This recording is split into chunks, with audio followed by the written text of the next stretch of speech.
Beaucoup de personnes parlent de nouvelle naissance mais ne sont pas nées de nouveau. Pardonnez-moi de dire ça comme ça. La véritable naissance, nouvelle naissance, vous délie de tous les liens dont on parle. Jésus, quand il vient devant la tombe de Lazare, il n'a pas dit mort sort. S'il avait dit mort sort, tous les morts qui avaient été enterrés là-bas allaient sortir. Il a dit Lazare, toi seul, sors. Et vous savez, il y a quelque chose encore qui montre que les Juifs sont noirs dans ça encore. Il n'y a que les Égyptiens qui embaumaient leurs morts, en les pendant. Et Israël a été en Égypte et il connaissait cette pratique-là. Et regardez que Lazare, on l'a embaumé, il y a un mot même que les Égyptiens utilisaient. On l'a momifié et on l'a mis dans la tombe. Quand Jésus dit Lazare sort, Lazare, la vie revient en lui. Lazare sort, mais il est lié. Je suis sûr qu'il est sorti en sautant comme ça. Il se retrouve devant la porte. Il ne peut pas faire de mouvement sinon sauter. Et Jésus dit une parole. Qui peut me dire qu'est-ce qu'il a dit? Merci. Il dit, déliez-le et laissez-le aller. Il n'a pas. Jésus a dit, Lazare, sort. Ça, c'est Jésus qui a fait ça. Mais déliez-le, ce n'est pas Jésus qui a fait ça. Jésus a dit à ses disciples, déliez-le et laissez-le aller. C'est là qu'ils ont coupé les liens et Lazare a retrouvé la motricité de tous ses membres. Il était libre, il pouvait faire tous les mouvements. Je vous assure que nous n'avons pas prêché assez la nouvelle naissance. On a plutôt prêché les rassemblements. Viens à l'église, venez à l'église. On remplit nos églises de membres pour faire, excusez-moi aussi ça, mais ça aussi c'est la vérité, pour faire du commerce. Parce que quand tu as beaucoup de membres, tu as beaucoup d'argent. Du coup, on refuse de prêcher. Or, la nouvelle naissance va faire fuir beaucoup de personnes de l'église. La véritable nouvelle naissance amène quelqu'un à une repentance sincère, profonde, qui le met dans les douleurs de l'enfantement. Quand il sort de là, il n'y a aucun lien parental qui peut rester avec lui encore. Il n'y en a pas.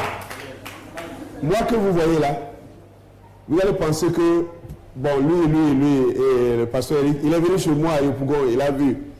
Excusez-moi, j'étais surpris, pardonnez-moi, j'étais surpris d'apprendre qu'un grand révérend qu'on connaît dans toute la Côte d'Ivoire qui a une mission mondiale. Il habitait toujours dans son église jusqu'à récemment où il avait loué maison. Moi, j'étais surpris d'entendre ça. Non, je ne vais pas choquer. Mais vous pouvez le savoir pour ceux qui le savent.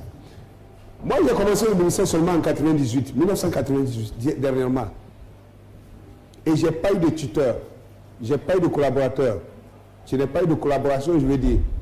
J'ai travaillé et quelqu'un, même jusqu'à présent, vous rentrez dans mon église, il y a plus d'hommes que de femmes.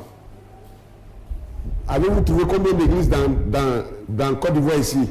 Même sur la terre d'abord, où il y a plus d'hommes que de femmes. Bien au contraire, quand vous rentrez dans une église, il y a même des églises, en dehors du pasteur et son diacre, tout le monde est femme. Il y a des églises comme ça. Mais chez moi, les hommes sont plus nombreux. Vous savez pourquoi? Parce que l'évangile que je prêche là-bas, là, il y a des femmes, quand elles viennent là-bas, là, elles ne peuvent pas tenir. Elles ressortent, elles s'en vont. Elles trouvent que c'est trop dur. Mais c'est ça la nouvelle naissance. Si ce n'est pas dur, vos liens là, ça ne peut pas tomber. Jeûner, prier, je ne suis pas contre ça. Moi aussi je jeûne, je prie. Mais jeûner, prier, ce n'est pas ça qui vous délivre. Demandez au pasteur Irié, c'est lui qui est ici, non? Hein? C'est lui qui prie pour les malades ici.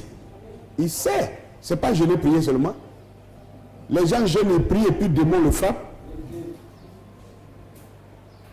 Il y a quelque chose en dehors de jeûner, prier. croire la parole de la bonne manière, ça vous amène à souffrir comment on appelle ça, une douleur de l'enfantement. Ça vous amène même à dire des choses, des secrets dans votre cœur que vous n'avez jamais dit à quelqu'un, que vous n'aurez jamais dit de toute votre vie. Vous allez le dire à quelqu'un. Moi, quand ça m'est arrivé, je me suis assis avec ma femme dans ma maison. Il a dit, chérie, sincèrement, si tu dois me quitter aujourd'hui, tu vas me quitter. Mais je veux t'avouer, voilà ce que j'ai fait.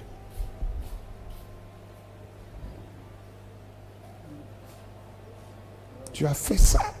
Et tu as le courage. Mais je dis, je ne peux pas faire autrement. Je suis obligé de t'en parler parce que je veux être libre. Je veux être libre. Je veux me sentir bien. Même si tu t'en vas, je vais souffrir parce que tu n'es plus là. Mais au moins, au-dedans de moi, je me sentirai en paix avec moi-même. Combien de chrétiens font ça? Donc, ma soeur, je crois que ça, ce n'est même pas, ça ne regarde pas l'identité de Jésus, hein. Ça regarde la nouvelle naissance.